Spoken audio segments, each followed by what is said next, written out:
Hi guys, now that you are aware of the concept of inheritance in object-oriented programming for Java, let's move on to learn about polymorphism and abstraction. I understand you must have been scratching your heads over what could polymorphism and abstraction possibly mean. And by the end of this section, you will have found your answer. We will have a quick overview of polymorphism and then we will understand the function and importance of method overloading, followed by understanding of method overriding. We will eventually end this section with learning how to undergo abstraction in Java. This section is all about that, and let's concentrate on the theme of this section's first video.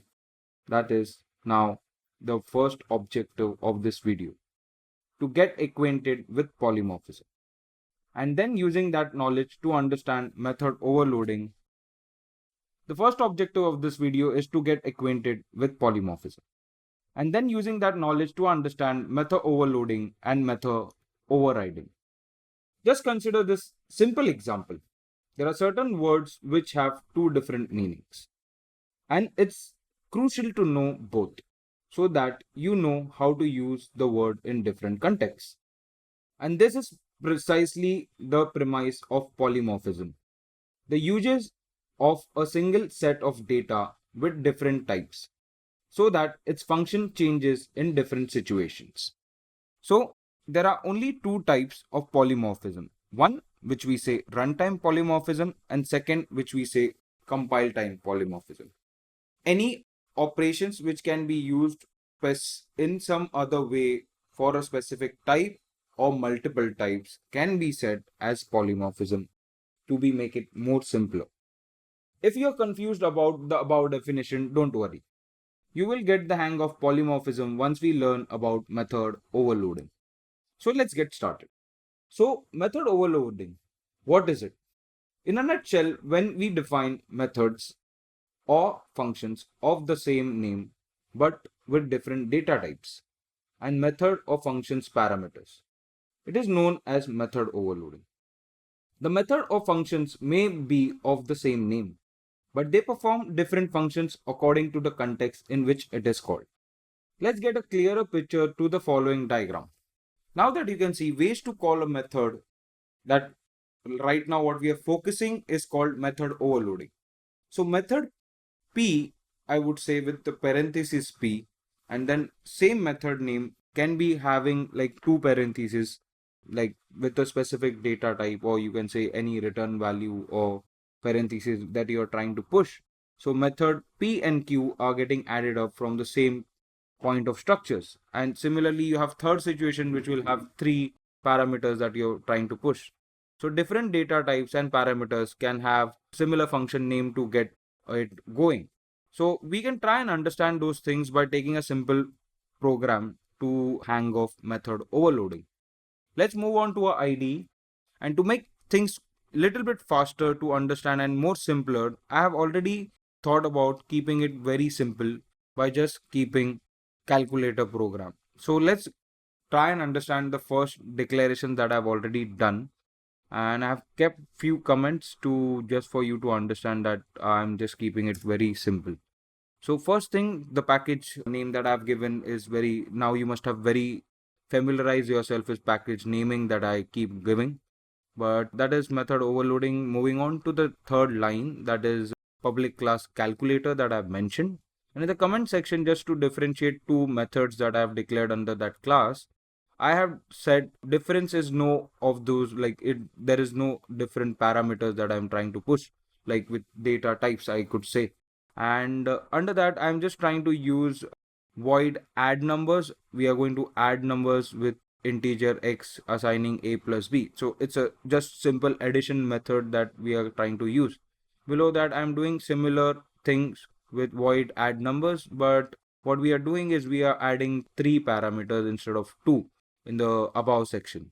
So line 12 will help you out to understand that three parameters doing the same thing, that is addition, and it's going to print out the value of it.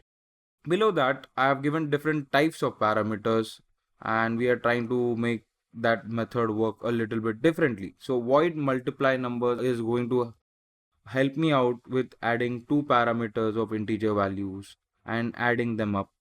Below that, I'm using the same void multiply numbers to push two parameters but of different data types.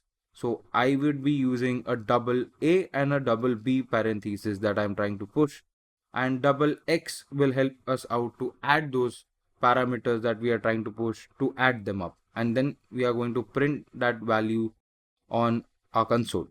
So let's try and see the same method, how we will be calling them by utilizing and declaring objects. So in the main class, I have been declaring a public static void main, and under that I have just declared the class name, that is calculator, and calc object that I have given is helping us to declare the object name. So calc obj with the dot reference to add numbers. So in the first line we are pushing 5 and 6, and below that in the addition part, which is line 8 and 9, helps us out to add only integer base because we are not changing data types, but we are just adding more parentheses. So on line 9 will help us out to add 3 parentheses, and line 11 and 12 is more of a multiplication, one with the integer value and line 12 with the double value.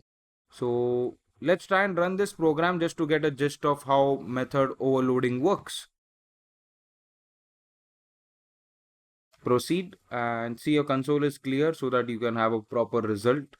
Yes, correct. So A and B, if you can calculate 5 plus 6 is 11.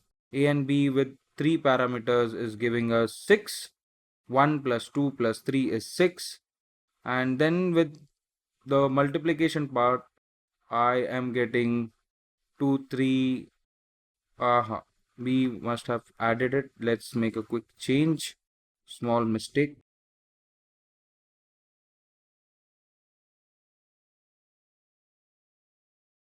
Let's try and rerun this program.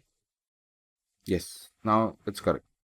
So with the multiplication numbers, 3 2s are 6. We are getting A multiplied by B as 6, and 2.2 multiplied by 5.5, which should be 12.10. So I'll still confirm it for you by just calculating it on a calculator. We have made the calculator, but the point is to calculate and confirm if we are getting the right results. So let's say 2.2 multiplied by 5.5. So that's 12.1. So we are getting the exact result. So congratulations, with this you have got a very easy understanding of how method overloading works. Moving on to the further part, now that you have got the understanding of it, let's extend this concept a little bit further with method overriding. Let's move on to the slides. Consider a function or a method of a particular name that is defined in the main, or we could say parent class. Now we can define the same function or method again in a child class to perform a different operation. Hence, we can use the same method or function to perform different operations depending on whether it was called from the parent class object or the child class object. Again, we can make it easier to understand through this diagram, and then we'll move on to the program as usual. So superclass A helps us out to be the parent class, and subclass B becomes the derived class from superclass A. So method A, which is under the side of superclass A, and method A, which is getting derived from superclass A but getting called under subclass B. So now that you can see, we have same method which is holding the main control under the superclass getting called under subclass B. So don't confuse yourself. Let's override for the different tasks and let's get started with the simple program. Moving on to the method overriding examples, I have kept the exact way as simple as possible, and over here that you can see, package name is method overriding. Line 3 helps us out to declare the class, that is vehicle. Under that I have just declared a string as color and a method that void run, and it is going to print out running. Another class that I have declared is called public class bike, which extends from vehicle. So right now I'll just put and avoid few lines of code just to run it without calling it under the subclass. to make you understand what is the result that we are getting. Let's clear the console and let's open the main class and show you what are we going to call for.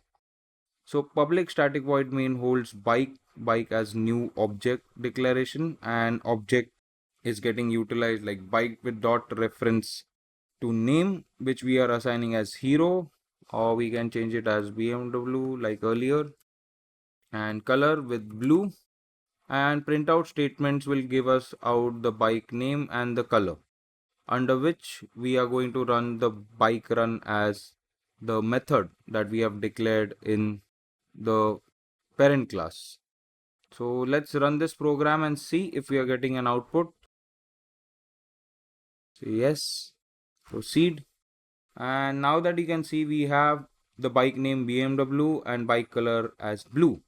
Running is the output which vehicle class is giving us.